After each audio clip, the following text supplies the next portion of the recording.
High বন্ধুরা, নগরদ্বীপের আরেকটি নতুন ভিডিও নিয়ে তোমাদের সামনে হাজির হয়েছি। নগরদ্বীপ ঘুরতে এলে তোমরা কোন কোন জায়গাগুলো দেখতে পাবে এবং কিভাবে দেখবে, আজকে সম্পূর্ণ ভিডিওটি রয়েছে সেটা নিয়ে। এটা দেখছো, এটা একটি মঠ। এটা হলো শ্রী চৈতন্য গৌড়ীয় মঠ। আমরা যখন নগরদ্বীপ গিয়েছিলাম এই শ্রী চৈতন্য গৌড়ীয় মঠেই ছিলাম। চলো বলি, নগরদ্বীপ ঘুরতে এলে তোমরা কিভাবে ঘুরবে। নগরদ্বীপ ঘাটের কাছেই দেখবে যে লঞ্চ ঘাট বা নৌকা ঘাট রয়েছে, সেই ঘাটের কাছে দেখবে অসংখ্য টোটো স্ট্যান্ড রয়েছে। সেই টোটোগুলো নিয়ে তোমরা বেরিয়ে পড়তে পারো নগরদ্বীপের বিভিন্ন জায়গাগুলো দেখার জন্য। হ্যাঁ, অবশ্যই টোটো ভাড়া বলবে। একটা টোটো যদি 5 জন বা 6 জন করে থাকো তাহলে কিন্তু ওরা 500 বা 600 টাকা বলবে, কিন্তু ওটা তোমরা কমিয়ে 200 থেকে 250 টাকায় আনবে, কারণ ওরা ওরকমই দাম বলে, কিন্তু তোমাদেরকে দামটা কমিয়ে আনতে হবে। যাই হোক, ওখান থেকে টোটো ধরলে তোমরা ঠিক পর কয়েকটি জায়গা দেখতে পাবে। এটা হলো নগরদ্বীপে রাতের ভিউ। রাতে রাস্তাটা কত সুন্দর করে লাইটিং করা, যেন মনে হচ্ছে নবদ্বীপ ঘুরতে গেছি সেটা নয়, যেন কোনো বিয়েবাড়ির অনুষ্ঠানে আমরা প্রবেশ করছি। যাই হোক, বেশি কথা না বলিয়ে বলি, চলো প্রথম তোমরা কি দেখতে পাবে। প্রথমেই দেখতে পাবে শ্রীকৃষ্ণ চৈতন্য মিশন। এই মিশনটা ভালো করে প্রবেশ করার পরেই দেখতে পাবে খুব সুন্দর একটি রাধাকৃষ্ণের মূর্তি। তো পুরোটাই শান্ত নীরব পরিবেশ বিরাজ করছে। এরপরে এর সাইডেই রয়েছে গুপ্ত বৃন্দাবন। এই গুপ্ত বৃন্দাবনের প্রবেশ টিকিট কিন্তু 10 টাকা করে। এর মধ্যে কি রয়েছে সেটা সম্পূর্ণ ভিডিও আগের ভিডিওতে দেওয়া আছে। তো এখানে শ্রীকৃষ্ণের যেমন লীলাক্ষেত্র রয়েছে, ঠিক সেরকম নিমায়েরও লীলাভূমি রয়েছে। এছাড়াও রয়েছে ভীষ্মের সরসজ্জা এবং শ্রীকৃষ্ণের কংসবধ। তারপরে রয়েছে শ্রীচৈতন্য দেবের সন্ন্যাস বর্তন।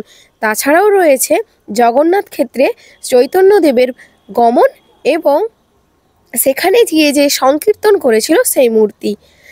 নেক্সট তোমরা দেখতে পাবে এই মনসা মাতার মন্দির। এই মন্দিরটা অন্য একটি নামে পরিচিত, যাই হোক এই মুহূর্তে আমার সেই নামটা মনে নেই। এরপরে তোমরা দেখতে পাবে সোনার গৌরাঙ্গ। সোনার গৌরাঙ্গ, তার সাথে রয়েছে নিমাই, জগন্নাথ, শিবাস পণ্ডিত, মাধব আচার্য, এরকম 5 জনকে দেখতে পাবে একসাথে, যারা মায়াপুরেও রয়েছে। যাই হোক, সোনার গৌরাঙ্গ দেখতে পাবে। তো সোনার গৌরাঙ্গটাকে দেখলে কতটা সুন্দর। এরপরে নেক্সট তোমরা ওই মন্দিরটাকে ভালোভাবেই পরিদর্শন করলে দেখতে পাবে সচিমাতার মন্দির। সচিমাতা অর্থাৎ নিমাইয়ের মা। এরপরে ওর পাশেই রয়েছে একটি হনুমান মন্দির এবং এই হনুমান মন্দিরের পাশে রয়েছে সচিমাতার বাড়ি, যেখানে এখনো পর্যন্ত রান্না করে। তো রান্না তো করা হয়, কিন্তু সচিমাতা না রান্না করে এখানে অন্যরা রান্না করে। পরে তোমরা দেখতে পাবে এখানে বিষ্ণুপ্রিয়ার মন্দির, অর্থাৎ এখানে নিমাইয়ের যে স্ত্রী বিষ্ণুপ্রিয়া, সেই বিষ্ণুপ্রিয়ার মন্দির দেখতে পাবে। বিষ্ণুপ্রিয়ার পাননাথ কে ছিলেন? শ্রী চৈতন্যদেব। তো এই মন্দিরটা ভালো করে প্রবেশ করলে তোমরা ওটা দেখতে পাবে। হ্যাঁ, প্রতিটা মন্দিরে প্রবেশদ্বার 5 টাকা করে টিকিট, কিন্তু এখানে এই 5 টাকাগুলো নেওয়া হয় কারণ মন্দিরটা মেনটেন্স করার জন্য। ওখানে লেখাই আছে প্রবেশ ফ্রি নয়, মেনটেন্যান্স ফ্রি, এরকমভাবেই লেখা আছে। এরপরে নেক্সট তোমরা দেখতে পাবে জল মন্দির, অর্থাৎ জলের মধ্যে মন্দিরটা রয়েছে। এই জল মন্দিরে একটা দেখো নৌকো বাঁধা আছে, সেই নৌকো করেই প্রতিদিনই পুজো করতে যাওয়া হয় এবং আবার ওই নৌকা করেই ফিরে আসা হয়। আর ওই জল মন্দির থেকে কিছুটা এগিয়ে গেলেই দেখতে পাবে অসংখ্য রাজহাঁস, তার সাথে রয়েছে হরিণ। এই রাজহাঁস এবং হরিণের জন্য তোমরা কিন্তু খাবার নিয়ে যেতে পারো। অবশ্য ওগুলো ওখানেই বিক্রি হচ্ছিল। ছোট ছোট ফল কাটা, সবজি কাটা, এগুলো ওখানে পাওয়া যাচ্ছিল। তো তোমরা কিনে হরিণকে খাওয়াতে পারো বা রাজহাঁসকে খাওয়াতে পারো। দেখতেই পাচ্ছ এই যে রাজহাঁস যাদেরকে ভক্তবৃন্দরা খাবার দিচ্ছে।